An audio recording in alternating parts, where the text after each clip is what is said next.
بسم اللہ الرحمن الرحیم۔ السلام علیکم۔ وقت سارے ہی گزر جاتے ہیں، وقت نہیں رکتا، لیکن خوش نصیب ہے وہ شخص جو اللہ کو پا لیتا ہے۔ غم میں صبر سے، شکر سے، خوشی میں سجدے سے، عاجزی سے۔ اپنے مشکل وقت کو سجدوں سے بھر دیں، اپنے غموں سے دعاؤں کی شجر اگائیں، اپنی تکالیف کو اللہ سے بانٹیں تاکہ جب راحتیں ملیں تو فخر ہو کہ میں نے برے وقت میں بھی اپنے رب کی لوگوں سے شکایت نہیں کی۔ بلکہ دعا کرو کہ ادھورے معاملات مکمل ہو جائیں، دعا کرو کہ جو کسی کے خواب بنے تھے وہ تکمیل تک پہنچ جائیں، دعا کرو کہ جنہوں نے سفر شروع کیا تھا وہ منزل تک پہنچ جائیں، دعا کرو کہ جنہوں نے گناہ کر لیے وہ توبہ کر لیں، دعا کرو کہ پتھروں کے دل بھی نرم ہو جائیں، دعا کرو کہ عزتیں محفوظ ہو جائیں، دعا کرو کہ آسانیاں پیدا ہو جائیں، دعا کرو کہ مخلص محبتیں عام ہو جائیں، دعا کرو کہ لکھے گئے صفحات امر ہو جائیں، اور ہاں آخر پر دعا کرو کہ دعائیں قبول ہو جائیں۔ آمین ثم آمین۔ آج انشاءاللہ سورۃ الحجرات کی آیت نمبر 9 کی جو تفسیر ہم پچھلی 2 ویڈیو سے بیان کر رہے ہیں، آج اس کا سلسلہ وہیں سے سٹارٹ کریں گے جہاں سے پچھلی ویڈیو میں ٹوٹا تھا۔ آج انشاءاللہ یہ تفسیر مکمل ہو جائے گی اور اس کی تفسیر ہم بیان کر رہے ہیں تفہیم القرآن سے، جو اہل سنت جماعت کے لیے ہے۔ اعوذ باللہ من الشیطان الرجیم، بسم اللہ الرحمن الرحیم۔ امام شافعی کتاب الام میں باغی اس شخص کو قرار دیتے ہیں جو امام عادل کے خلاف جنگ کرے۔ جلد 4 صفحہ نمبر 135۔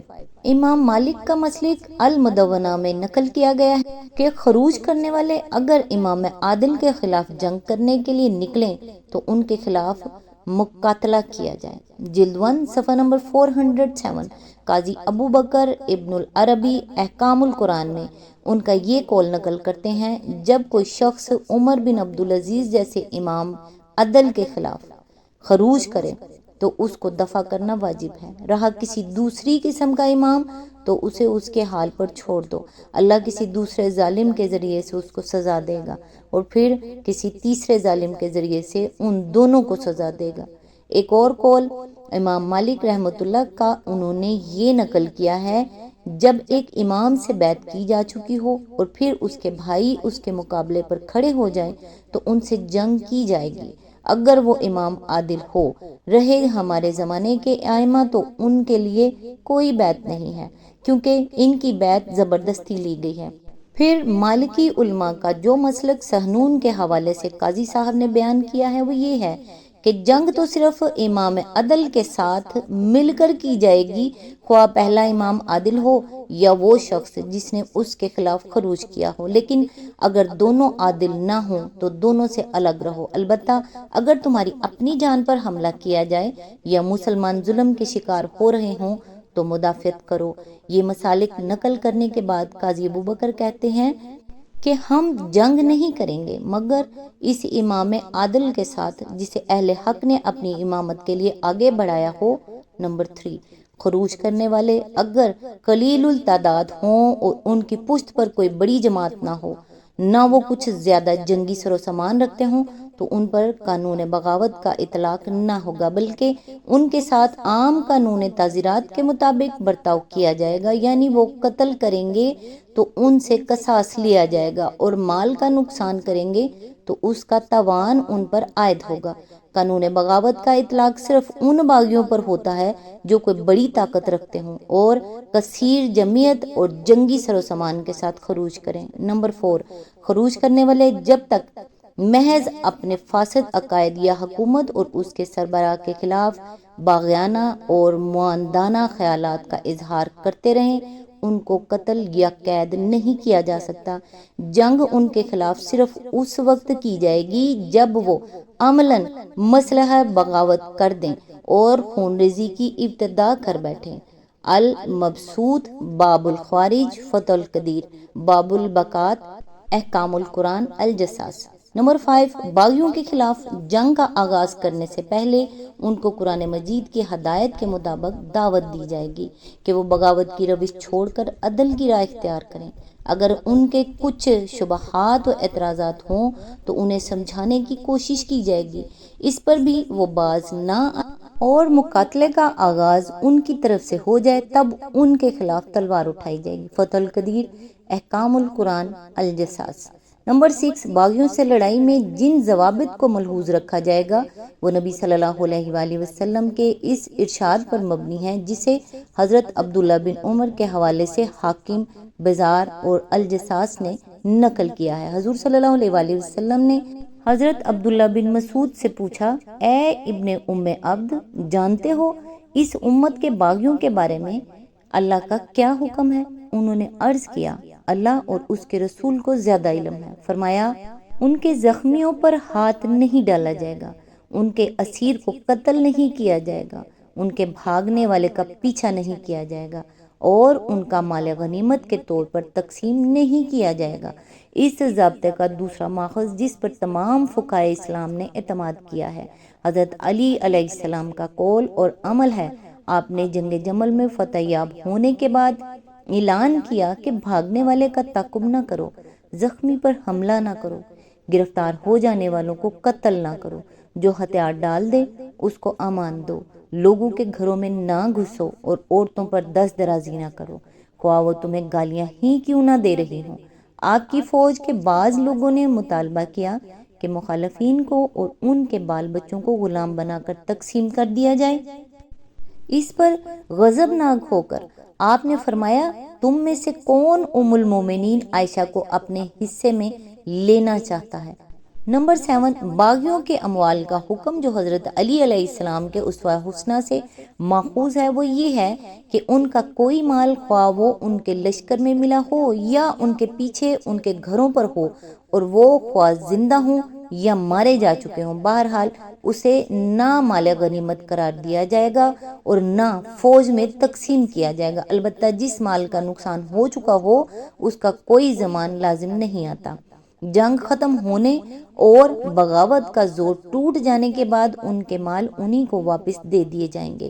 ان کے اسلحہ اور سواریاں جنگ کی حالت میں اگر ہاتھ آ جائیں تو انہیں ان کے خلاف استعمال کیا جائے گا، مگر فاتحین کی ملکیت بنا کر مال غنیمت کے طور پر تقسیم نہیں کیا جائے گا، اور اگر ان سے پھر بغاوت کا اندیشہ نہ ہو تو ان کی یہ چیزیں بھی واپس دے دی جائیں گی۔